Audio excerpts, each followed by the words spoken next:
رکھتے ہیں آپ کو قربانی کو قبول کرے اور آپ کو برکت دے، آمین، ہاللیلویا۔ اور میں ایمان رکھتا ہوں آپ سب آج کے پیغام سے ڈھیروں برکتیں حاصل کریں گے۔ سب نکالیں مکاشفہ 3 باب پہلی آیت۔ جیسا کہ آپ سب جانتے ہیں کہ ہم مکاشفہ کی تفسیر اسٹڈی جو ہم کر رہے ہیں ان 7 کلیسیوں کے بارے میں، جن کا پیغام یہ تفسیری کلام مکاشفہ کا، اور ان کا تعلق ماضی، حال اور مستقبل، آنے والا وقت، گزر چکا وقت اور موجودہ وقت۔ آج ہم موجودہ دور کے اندر ہیں، ایک دور گزر چکا ہے، ابھی موجودہ دور ہے، اس کے بعد جو مستقبل ہے، آنے والا وقت ہے کہ مرنے کے بعد کیا ہوگا، کہ جب انسان اس دنیا سے رحلت کر جاتا ہے تو کیا اس کی روح کہاں پر جا سکتی ہے، اسے ہم مستقبل کہہ سکتے ہیں۔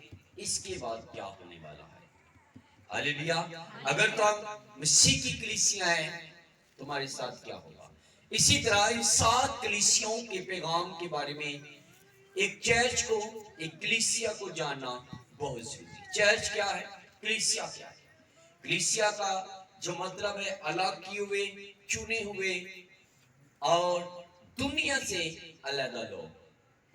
اور جہاں جہاں بھی آپ دیکھیں مقدسین کو خط لکھے گئے، اگر ان خطوں میں پڑھیں تو یوحنا کا پہلا خط اور اس کے 2 باب کی 15 آیت کے اندر لکھا ہے، نہ دنیا سے، نہ دنیا کی خواہش رکھو، نہ دنیا کی چیزیں، کیونکہ دنیا اور اس کی خواہش کیا ہوگا، دونوں مٹتی جائیں گی۔ آج ہم دنیا داری کو پسند کرتے ہیں، دنیا کی خواہشات کو پسند کرتے ہیں، لیکن کیا ہم مسیح میں کس قدر چلتے ہیں؟ مکاشفہ 3 باب کی پہلی آیت کے اندر جو پیغام ہے یہ سردیس کی کلیسیا کو، اور سردیس کی کلیسیا جو ہے یہ چوتھا خط، پہلا خط افسس، دوسرا خط سمرنا، تیسرا خط پرگمن، چوتھا خط تھواتیرا اور 5واں خط سردیس۔ جیسا کہ ہم 4 کلیسیوں کے بارے میں جان چکے ہیں، افسس کی کلیسیا کو خدا کہتا ہے تو نے پہلی سی محبت چھوڑ دی، یہ خالی کلیسیا سی، محبت سے فارغ کلیسیا تھی، خداوند کو اس سے شکایت تھی۔ سمرنا کی کلیسیا سے خداوند کو کوئی شکایت نہیں تھی، بلکہ خداوند نے ان کو اور زیادہ مضبوط ہونے کی ترکیب دے رہا، کہہ رہا ہے کہ جہاں تیرے تک وفادار ہے تو زندگی کا، یعنی یسوع مسیح کہتا ہے اور زیادہ اسی طرح قائم ہو۔ اور جس طرح کہ پرگمنا کی کلیسیا کے بارے میں، جیسا کہ یہ بالام اور نکیلیوں کی کلیسیا ان کی تعلیم کو ماننے والی کلیسیا تھی، خداوند کو ان سے بھی شکایت تھی۔ اور جس طرح تھواتیرا کی کلیسیا سے بھی خداوند کو شکایت تھی، کیونکہ یہ ابھی ذیل جیسی عورت جو تھی اس کی تعلیم پر، اس کے راہوں پر چلنے والی کلیسیا تھی۔ لیکن یہ آج 5ویں کلیسیا سردیس کی کلیسیا ہے، اور جو سردیس کا لفظی مطلب ہے بچ نکلنے والے یا بحالی کی، کوئی اگر بچ نکلے یا بحال ہو جائے، اس کا جو لفظی مطلب ہے۔ اور سردیس سمرنا سے 50 میل شمال مشرق میں واقع تھا، یہ لودیا کا دارالحکومت تھا، اور اس وقت یہ دولت، طاقت اور ذخیرے کا گھر مانا جاتا تھا، یہ ایک بڑا شہر تھا۔ تو اس کے بارے میں خداوند کو کیا شکایت ہے؟ اور سردیس کی کلیسیا کے فرشتہ کو یہ لکھ کہ جس کے پاس خدا کی 7 روحیں ہیں اور 7 ستارے ہیں، وہ یہ فرماتا ہے کہ میں تیرے کاموں کو جانتا ہوں کہ تو زندہ کہلاتا ہے اور ہے مردہ، جاگتا رہے، اور ان چیزوں کو جو باقی ہیں اور جو مٹنے کو تھی محفوظ کر، کیونکہ میں نے تیرے کسی کام کو اپنے خدا کے نزدیک پورا نہیں پایا۔ بس یاد کر کے تو نے کس طرح تعلیم پائی، سنی تھی، اور اس پر قائم رہے اور توبہ کر، اور اگر تو جاگتا نہ رہے گا تو میں چور کی طرح جاؤں گا، اور تجھے ہرگز معلوم نہ ہوگا کہ کس وقت تجھ پر آ پڑوں گا۔ البتہ سردیس میں تیرے ہاں تھوڑے سے ایسے شخص ہیں جنہوں نے اپنی پوشاک آلودہ نہیں کی، وہ سفید پوشاک پہنے ہوئے میرے ساتھ سیر کریں گے، کیونکہ وہ اس لائق ہے جو غالب ہے اسے اسی طرح سفید پوشاک پہنائی جائے گی، اور میں اس کا نام کتاب حیات سے ہرگز نہ کاٹوں گا، بلکہ اپنے باپ اور اس کے فرشتوں کے سامنے اس کے نام کا اقرار کروں گا۔ جس کے کان وہ سنے کہ روح کلیسیوں سے کیا فرماتا ہے۔ سب بولے آمین۔ اب سردیس کی کلیسیا سے خدا ہم کو کیا شکایت ہے؟ وہ کہتا ہے تو زندہ کہلاتا ہے پر ہے مردہ۔ خدا سات روحوں کے بارے میں نے آپ کو بتایا کہ خداوند کی سات روحیں نہیں، خدا کا روح ایک ہی، لیکن یہ سات روحیں سات خدا کی خصوصیات ہیں جو ایک ہی وقت کے اندر طرح طرح کی روح رکھتا اور کام کرتا ہے۔ خدا کا روح حکمت کا روح، خرد کا روح، مسلط کا روح، قدرت کا روح، معرفت کا روح اور خدا کے خوف کا روح۔ یہ روح ایک ہی ہے لیکن اس کی سات خصوصیات ہے، کیونکہ سات کا عدد جو ہے قومیت کا عدد ہے، اسے پورا ہونے والا عدد کہا جاتا ہے۔ جہاں پر بھی سات کا عدد ملے گا آپ کو، یہ سمجھے خدا کا عدد ہوگا جو پورا ہوگا۔ پریز دی لارڈ۔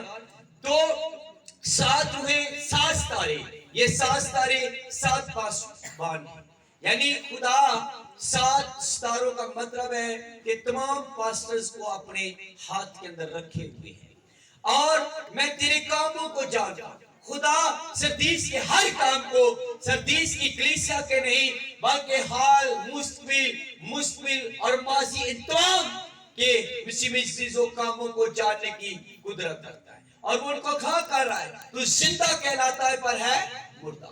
یہ مسیح عیسیٰ لوگ روحانی طور پر تو مردہ تھے، یہ کہلاتے زندہ تھے لیکن روحانی طور پر مردہ ہے۔ لیکن خداوند ان کو کیا آگاہی دے رہا ہے؟ وہ کہتا ہے تو ہے تو زندہ لیکن ہے مردہ۔ تو زندہ کہلاتا ہے لیکن ہے مردہ، کیونکہ میں نے جاگتا ہے۔ کیا کر؟ جاگتا ہے۔ جاگ کس طرح؟ روح میں، روحانی حالت میں، کیونکہ روحانی طور پر تم مر چکا ہے۔ خدا کہتا ہے، یسوع سے کہتا ہے کہ میں نے تیرے کسی کام کو اپنے خدا کا یہاں پورا نہیں پایا، تو اسی لیے کیا کر؟ جاگتا رہے۔ اگر تو جاگتا نہ رہے گا تو میں کیا کروں گا؟ پریز گاڈ۔ اور جاگتا رہے ان چیزوں کو جو باقی ہیں اور مٹنے کو تھی مضبوط کر، کیونکہ میں نے تیرے کسی کام کو اپنے خدا کے نزدیک پورا نہیں پایا۔ یعنی جو کام کلیسیاؤں کو، چرچز کو خدا دیتا ہے، وہ کہتا ہے میں نے ان کو کوئی بھی پورا نہیں پایا۔ بس یاد کر تو نے کس طرح تعلیم پائی، قائم رہ اور توبہ کر۔ اگر تو جاگتا نہ رہے گا تو میں چور کی طرح آ جاؤں گا اور تجھے ہرگز ملوں کہ کس وقت تجھ پر آتا ہوں۔ ایسی کلیسیاں، ایسے چرچ، ایسے لوگ جو اپنے آپ کو ایماندار کہتے ہیں لیکن روحانی طور پر جو مردہ ہیں، خدا کا کلام ان کو کہتا ہے کہ تم نہیں جانتے لیکن میں تم پر چور کی طرح۔ آپ کو پتہ ہے ایک آیت ہے افسیوں کی خاطر کہ خدا کے روح کو رنجیدہ مت کرو، نہ کرو۔ آپ کو پتہ ہے کتنے لوگ جانتے ہیں خدا کے روح کو رنجیدہ کرنے کا مطلب کیا ہے؟ خدا کے روح کو رنجیدہ کرنے کا مطلب ہے ایماندار کی زندگی کے اندر وہ گناہ ہونا۔ جیسے کہ ایک بندہ توبہ کرتا ہے اور پھر اس کے بعد کیا کرتا ہے؟ بپتسمہ لے لیتا ہے، مسیح میں شامل ہو جاتا ہے، اور پھر اگر گناہ کرتا ہے جس کا مطلب ہے وہ خدا کے روح کو رنجیدہ کرتا ہے۔ اور جب تک یہ جو سردیس کی کلیسیا، خداوند کو اس سے بڑی شکایت ہے اور خداوند ان کو آگاہی دے رہا ہے۔ اسی طرح اس کلیسیا کے اندر اسی قسم کے گناہ تھے، یہ خدا سے دور تھی۔ وہ کہتا ہے میں تجھ پر چور کی طرح آ پڑوں گا، تجھے پتہ بھی نہیں ہوگا۔ خداوند کہتا ہے کہ میں تمہیں پتہ بھی نہیں ہوگا، لیکن یہ وقت پتہ کن کے لیے، یہ لفظ کن کے لیے استعمال ہوا ہے؟ ایسی کلیسیوں کے لیے، ایسے ایمانداروں کے لیے جو توبہ کرنے کے بعد بھی گناہ کرتے۔ خدا کہتا ہے لیکن آپ کو پتہ ہے ایماندار کے لیے یہ لفظ استعمال نہیں ہوا چور کی طرح والا، بلکہ کیا ہوگا کہ جب یسوع مسیح آئے گا تو لوگ کیا کریں گے؟ ہوا میں اڑ کر اس کا کیا کریں گے؟ اس کا مطلب ہے اگر کسی کا استقبال کیا جائے تو استقبال کرنے والوں کو پہلے تیار کیا جاتا ہے، کیا جاتا ہے نا. اگر آپ کسی کو ویلکم بولے، کسی کا استقبال کریں، تو کیا آپ سوئے بھی اٹھ کر آ جائیں گے؟ نہیں، آپ تیار ہوں گے، اس کے لیے تیاری کی جاتی ہے. اسی لیے جب یسوع مسیح آئے گا تو کلیسیا پہلے سے تیار ہوگی. کلیسیا پر یسوع مسیح چور کی طرح نہیں آئے گا، بلکہ کلیسیا بالکل تیار ہو جائے گی. اسی طرح ہم نے ہر وقت تیار رہنا ہے. یہ چور کی طرح لفظ کا استعمال ایمانداروں کے لیے نہیں ہے، بلکہ ایسی کلیسیوں کے لیے جو روحانی حالت میں مردہ ہے، سو چکی ہے، یہ ان کے لیے یہ لفظ استعمال کیا جا رہا ہے. ہاللیلویا. اور کہتا ہے تیرے ہاں تھوڑے ایسے شخص ہیں جو اپنی پوشاک آلودہ، جنہوں نے اپنی پوشاک آلودہ کرنے کا کیا مطلب ہے؟ ایماندار کی زندگی میں کوئی گناہ نہیں ہے. جب ایک ایماندار بندہ گناہ سے پاک ہوتا ہے تو اس کی جو سفید پوشاک ہے، یہ پاکیزگی کو ظاہر کرتی ہے.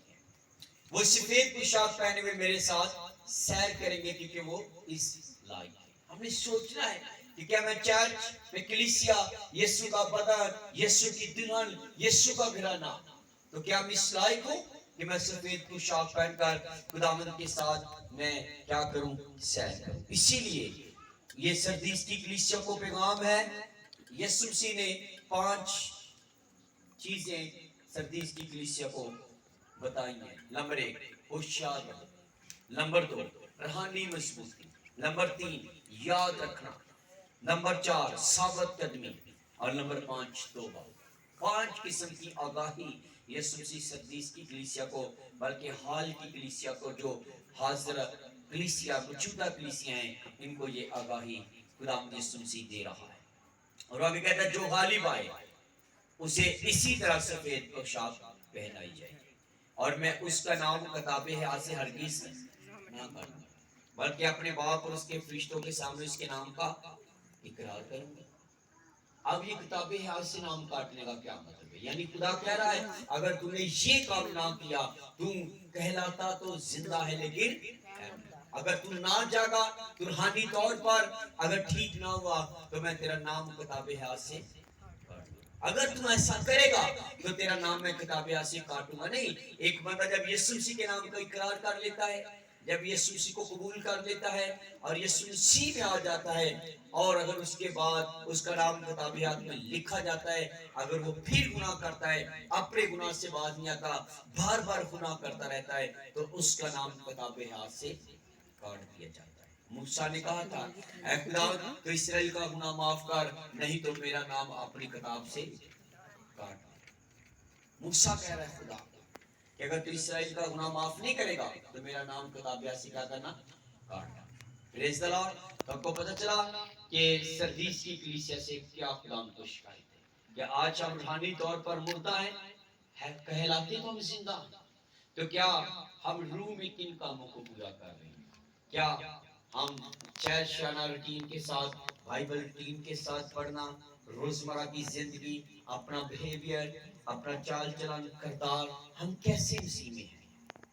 یہ تو نہیں کہ صرف اتوار کے اتوار چائے باقی سب کچھ کیا، سگریٹ پی، گالیاں نکالی، گالی گلوچ، یہ سب کچھ ہماری زندگی کا حصہ ہے. اس کا مطلب ہے ہم دکھنے میں تو ایماندار ہیں لیکن روحانی طور پر ہم مردہ ہیں. اس لیے خدا کے ساتھ ہمارا کوئی تعلق نہیں ہے. پریز دی لارڈ. اسی لیے ہم نے افلدیفیا کی کلیسیا کے فرشتہ کو یہ خاطر